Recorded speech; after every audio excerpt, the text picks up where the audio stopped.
I'm Aiden. And I'm Sarah. This is the last class of our Thursday, July Balboa series with Uptown Swing. And what we did is a toss out from a pure bell basic back into pure bell again. It looks like this.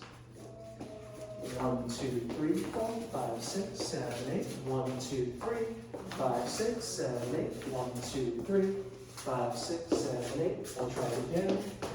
6, 7, 8. 1, 2, 3, 5, 6, 7, 8. 1, 2, 3, 5, 6, 7, 8. So then we also, at the very end of class, added in an extra turn. 1, 2, 3, 4, 5, 6, 7, 8. 1, 2, 3, 4, 5, 6, 7, 8. 1, 2, 3, 4, 5, 6, 7, 8. 1, 2, 3, 4, 5. We talked about those extra 2 beats of music during the turn will put the rest of your dancing 2 beats behind, and that's okay. We briefly also did an exercise to aid the poppiness of your free turns, which was just this, basically volleys in place with one arm.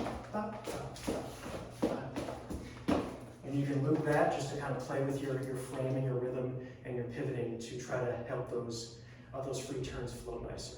That's pretty much it, yeah? Yeah. Cool. Thanks.